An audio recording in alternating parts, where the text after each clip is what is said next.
Hume's own segment tonight. FNC's chief political analyst has been following the nastiness surrounding the gubernatorial races in California and New York. He joins us now from Washington. All right, so Carl Paladino, it's all about him. Well, it certainly is, and he did nothing in this interview with you, Bill, to dispel that. My thought was, when I heard he was going to be on with you, was that he would do everything he could to get the incident with Fred Dicker of the New York Post and the accusations he made against Mario Cuomo about infidelity or whatever behind him. Instead, he said he didn't regret it at all. He should regret it. I mean, first of all, I know Fred Dicker, as I know you do. He's a solid newsman if there ever was one.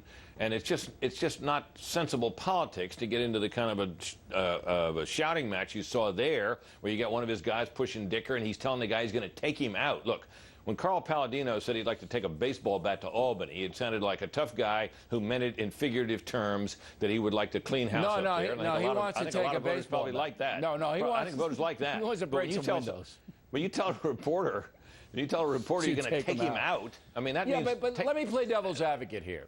People are fed up. They are fed up. And I think Paladino knows he's not going to get a fair cut by the media in New York. He knows he's not going to get any establishment help. So he's basically saying to the people, look, my only chance is to bring this right to you.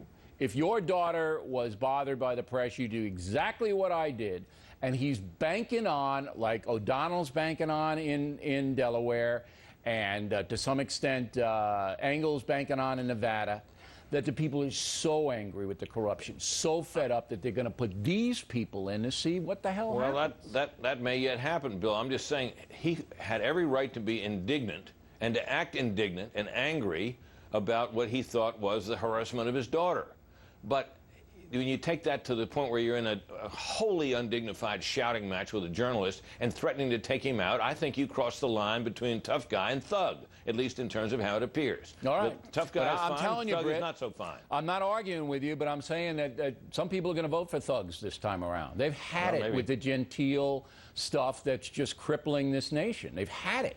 And I think that's what Paladino is going for. You're going to look, I'm just going to let it fly. I'm going to be mad as hell. I'm not going to take it anymore. You vote for me or not.